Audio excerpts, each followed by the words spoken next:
Terdakwa Arif Rahman Arifin adalah pejabat pemerintah pelaksana dan tindakan yang dilakukan masih dalam lingkup administrasi negara, sehingga penuntutan terhadap tindakan administratif tersebut bersifat prematur dan melanggar asas bersatu Yusai Kosa serta tindakan kepolisian berupa penyidikan dalam proses penuntutan perkara telah dilakukan secara tidak sah. 1. Mohon perhatian yang mulia majelis hakim yang menilai perkara agar dapat diketahui sebagai fakta material yang tidak terbatalkan dalam persidangan bahwa terdakwa Arif Rahman Arifin adalah anggota Polri berdasarkan dokumen-dokumen berikut: A. Petikan keputusan Presiden.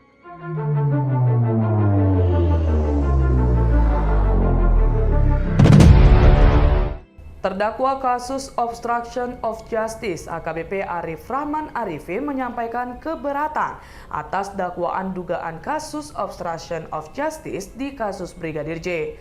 Keberatan itu diajukan Arif melalui kuasa hukumnya Junaidi Saibi dalam agenda nota keberatan di Pengadilan Negeri Jakarta Selatan pada Jumat 28 Oktober 2022. Menurut Junaidi, jaksa penuntut umum JPU disebut mengesampingkan fakta bahwa Arif tidak berniat merusak barang bukti.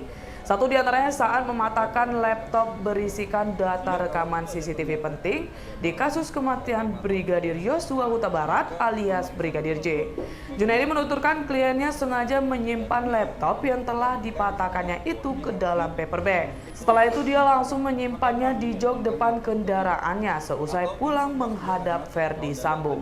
Yang menjelaskan bahwa Arif Rahman sempat mengira bahwa laptop yang telah dipatahkannya itu masih bisa digunakan untuk melihat data rekaman CCTV tersebut.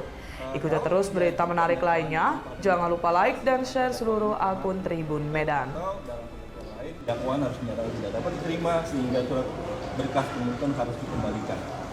Yang kedua adalah bahwa dalam pemeriksaan proses penyidikan yang dilakukan terhadap Arif Rahman itu tanpa ada izin dari Akum. Padahal pada saat itu Arif Rahman dalam rangka pansus.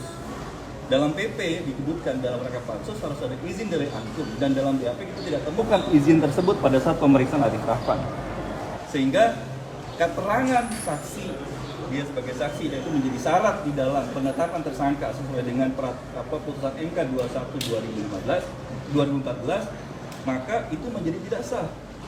Ketika pemeriksaan itu BAP tidak sah, maka dakwaan yang diajukan sebagai bagian dari proses penuntutan menjadi tidak sah, sehingga itu juga harus dinyatakan tidak dapat diterima, dan itu berkas penuntutan dikembalikan kepada jaksa penuntut umum.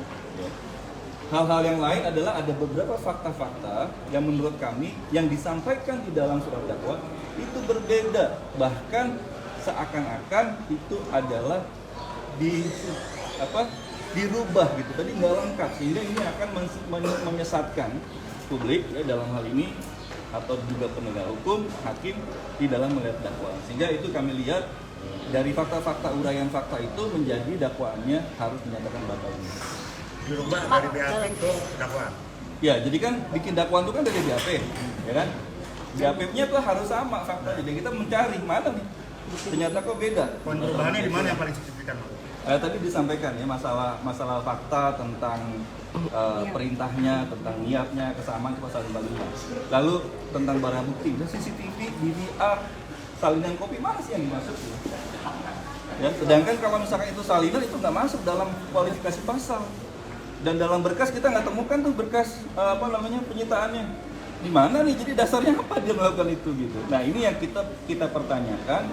Nah, itu juga berkaitan dengan bagaimana rapihnya proses-proses penuntutan yang dilakukan. Ini menjadi bagian dari hak klien kami untuk melakukan hal ini. Nah, berkaitan dengan administrasi, ya, eksepsi yang kami lakukan hari ini, ya, ini tidak saja hanya untuk Arif Rahman, tapi untuk seluruh ASN, anggota Polri, kejaksaan, dan semua pejabat pemerintah pelaksana.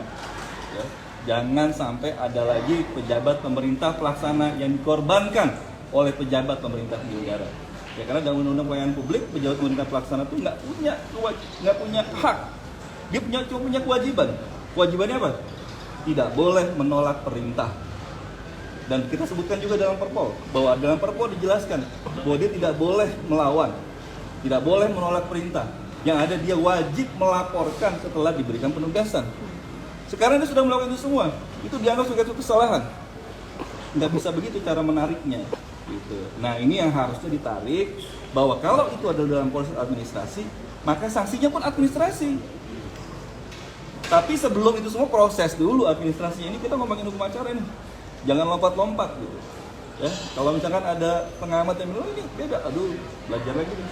Gitu. Pak, dalam nota keberatan kan tadi disebutkan adanya ancaman dari Pak Ferdi Sambo, maka dari itu Pak Arif Rahman melakukan perusakan CCTV dan barang bukti. Nah, apakah itu akan menjadi fokus pembelaan tim kuasa hukum ke depannya gitu Pak? Oh itu masih panjang, itu masih material. Tapi itu kita buktikan di situ adalah berkaitan dengan ya, itu kan kita melihatnya tentang rangkaian penyertaannya.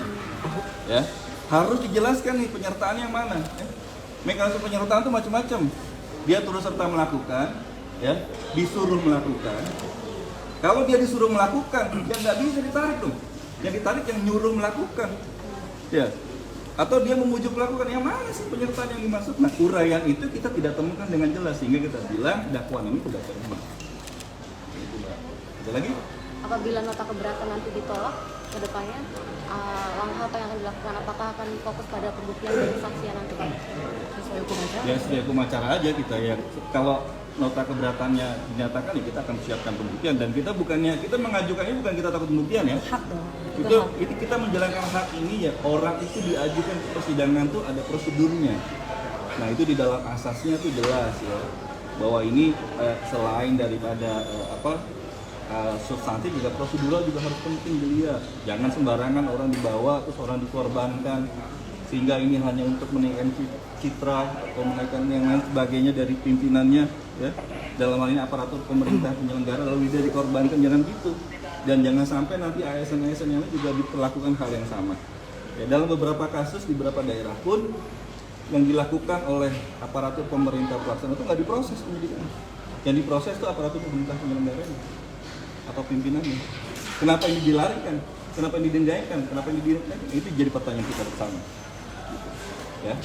Oke, terima kasih. Oh ini yang jadi objeknya kalau menurut kami ya salinan kopi ya.